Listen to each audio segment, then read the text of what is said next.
folks, and welcome back to Place and Space. It's Tuesday, we're back on regular programming for new comic book days. Let's do it. Battle action begins this week.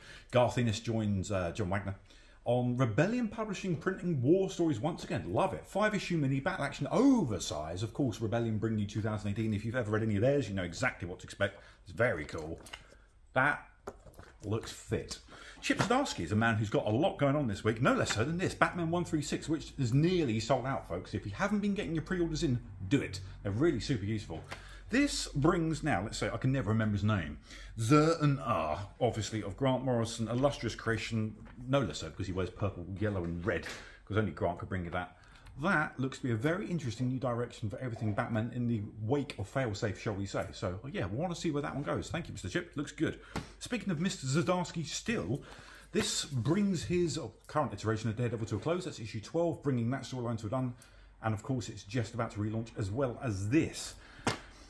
Some of the stuff we show you in these videos, we can't actually sell you because we have sold out. This is why pre-orders are getting so essential, folks. If you're not yet checking out our eBay pre-orders, we do list stuff a good couple of months ahead of time. It's really super useful to do so. I can't actually sell you this right now. Daredevil and Echo is completely gone. We will, of course, try and get more, but there's no guarantee we always can. But yeah, if you're a fan of all things of the Man in Red, that's been and gone, essentially. Tons of that sold on pre-order this week, but like I said, we will try and get more. Speaking of stuff that's almost gone, this is almost gone. Rob Liefeld, of course, illustrious creator of all things Deadpool. His Bad Blood series went a little bit potty back, I think it was 2 years ago, and he's back with Badder Blood. That has almost gone as well. Deadpool is not slowing down. Obviously, new movies, yes, coming your way, flittering through the pipeline from Marvel, but Rob Liefeld didn't want to have you give up just yet, so he's back with Badder Blood. Let's see, Rob, where that goes. Flash 800. Obviously, you've had some really lovely milestones being hitting from DC in the last couple of years. Lots of lovely 1000s, 800s, 900s, etc. Flash, the Man in Red, or over on DC camps anyway, is very much doing his thing. I'm going to move that there so you can see just how much is going on from the creators of DC just down the bottom there. That is a who's who of DC talent right now. And some of the artwork in that, in particular the panelling in the middle. Look away if you don't want to see inside, but this is fit. Very cool. Very, very cool. Speaking of illustrious oversized issues and alumni working together, Fury #1. Obviously, the Howling Commando has been doing his thing since basically the war. But I mean, you've got Nick Fury and Nick Fury Jr.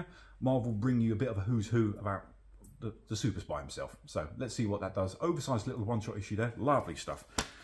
Facsimiles. We haven't mentioned these in 2 weeks now. Maybe we did last week. I can't honestly remember. It's blurring by. But this is the Invincible Iron Man #1 reprinted here with original adverts, original page layouts. Just lovely things. Obviously, it goes without saying at this point, the first prints of issues like these go for a fortune.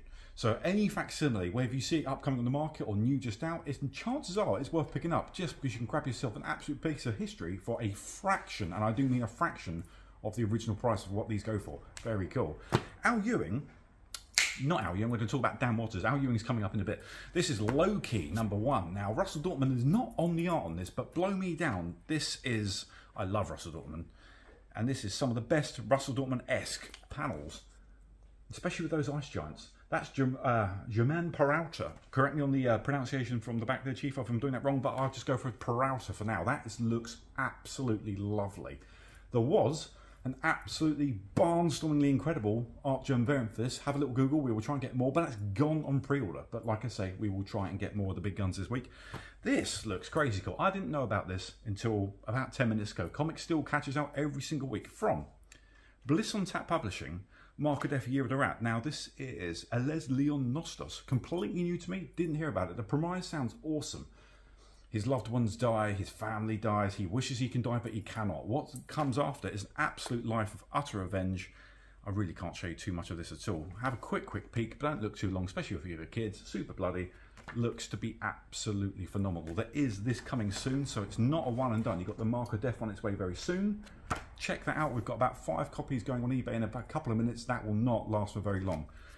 There's tons out this week, forgive me, it might be a little bit of a long video. Poison Ivy has a beautiful little one and done this week. Plethora of talent. You've got Kelly Jones doing some awesome artwork in here. Whenever you see Kelly drawing Bat and Poison Ivy, just fantastic. Massive Star Wars week, okay, now there's so than 5. You've got Star Wars. I can't even show you some of the main covers anymore because they've all gone. Darth Vader Black, White and Red is out, as is the Empire one-shot. You've got another one coming just shortly after in about a month's time, and you've also got the High Republic and Yoda as well. So if you're a Star Wars fan, that George Lucas boy had something going on. He's got some good ideas. Steelworks is new out from DC this week. That is a new #1. I'm going to tie up here with 2 Street Fighter books. 3 is out now for Street Fighter 6. That's been coming out weekly, so if you're thinking, have I been missing? No, you haven't. It's just been coming out super quick. But this looks fantastic. Street Fighter, Teenage Mutant Ninja Turtles. It's a crossover that was just waiting to happen. Incredibly violent, as you might expect, but a little bit tongue-in-cheek. IDW have got you absolutely sorted with that one. A few quick covers of the week and covers of note, and I think we're all good. Scotty Young has got a variant out for Junkrabbit. If you're a Scotty Young aficionado, do not miss that, because trust me when I say that will be one of his harder to find covers in years to come. They always are when he's on a weird little book like that halfway through a print run. Again, get it. This looks awesome. So this is Freddie Williams 2 on the cover here. He did the artwork you might remember for Batman Teenage Mutant Ninja Turtles, the first series. Lovely stuff. He says slurring all over the place.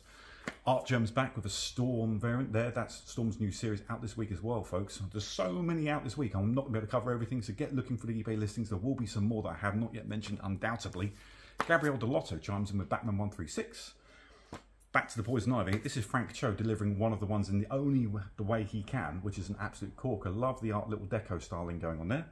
Really like this. Draw some flack online, but I liked it. Frank Miller has you Loki looking super just horrible. And in a way that Loki kind of is. Obviously, if you remember the classic stuff with the Kirby, Loki was not a nice, good-looking dude. He was awful. But the cover gallery is out for Joker this week, and that is by Lee Bermejo. That's it from me, folks. Do like, comment, share, and subscribe if you can. I love you all, and we'll be back on Saturday with some Whatnot shows tonight, on Thursday, and on Saturday. Much love. Bye.